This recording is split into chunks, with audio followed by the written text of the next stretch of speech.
ሰላም እንዴት ናችሁ? ዛሬ በስነ ልቦናና በመጽሐፍ ቅዱስ እምነታችን እንዴት እንደምናጠነክር እናያለን። እንዲህ ተሰምታችሁ ያውቃል?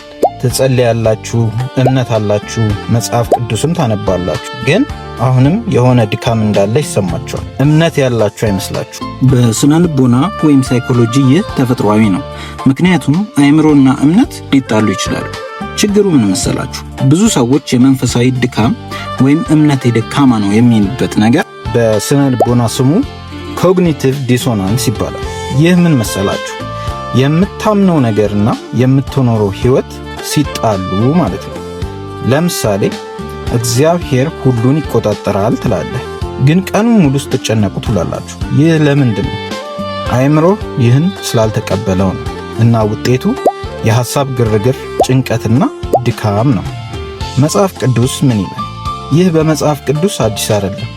እንዲሁ አይነት ነገር እናያለን። እስቲ ሐዋርያው ጴጥሮስ እንመልከት። በማቴዎስ 14:28 እስከ 33 ላይ እንዲህ ይላል። ጴጥሮስም መልሶ ጌታ ሆይ አንተስ ከሆንክ ከውሃው ላይ ወደ አንተ እንድመጣ እዘዘኝ አለ። እርሱም ና አለው። ጴጥሮስም ከታንኳይቱ ወርዶ ወደ ኢየሱስ ሊደርስ በውሃው ላይ ሄደ። ነገር ግን የነፋሱን ኃይል አይቶ ፈራ። ሊሰጥምም በጀመረ ጊዜ ጌታ ሆይ አድነኝ ብሎ ጮኸ። ወዲያውም ኢየሱስ እጁን ዘርግቶ ያዘውና አንተ እምነት የጎደለ ስለምን ተጠራጠርክ አለው። ወደ ታንኳይቱም በወጡ ጊዜ ነፋሱ ተወ። እሺ፣ እዚህ ጋር በውሃው ላይ እስኪሄድ ድረስ እምነት ነበረው። ግን ልክ ነፋሱን መመልከት ሲጀምር መስጠም ጀመረ። ምን ተለወጠ?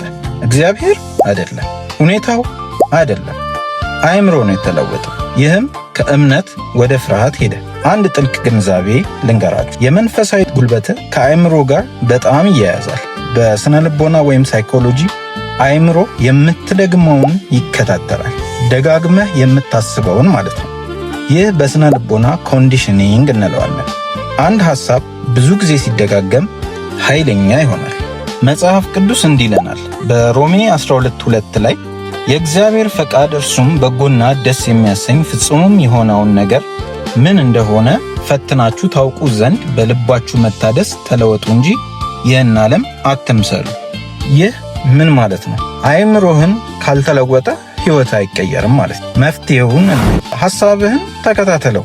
የመጀመሪያው መፍትሄ እሱ ነው። አሁን ላይ ሆነህ የምታስበውን ነገር ተከታተል።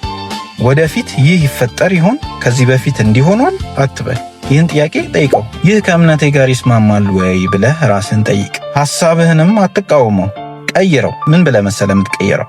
እግዚአብሔር ከኔ ጋር ነው ብለህ ቀይረው። እዚህ ጋር አንድ የመጽሐፍ ቅዱስ ጥቅስ ልንገራችሁ። ማቴዎስ 28:20 ላይ እነሆም እኔ እስከ ዓለም ፍጻሜ ድረስ ሁልጊዜ ከእናንተ ጋር ነኝ የሚለውን ጥቅስ ሁሉ ያሉት። ሶስተኛ ላይ ደጋግመው። አእምሮ በድግግሞሽ ይቀየራል። ያንን እውነት ለራስህ ደግመህ ተናገር። ያ እውነት ምንድነው? እግዚአብሔር ከኔ ጋር ነው የሚለውን እውነት ደግመህ ደጋግመህ እመን። አእምሮ በድግግሞሽ ይቀየራል። በመጨረሻም ብዙ ሰው ችግራችን መንፈሳዊ ነው ይላል፣ ግን እውነቱ አእምሮአችን ነው። ስለዚህ አእምሮህና እምነትህን ስታስተባብረው ያን ጊዜ ኃይል ይጀምራል።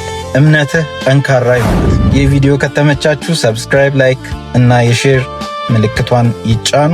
በሚቀጥለው ቪዲዮ እምነትህን በስውር የሚያፈርስ አንድ ልምድ አሳያችኋለሁ። እወዳችኋለሁ። በርቱ። ቻው።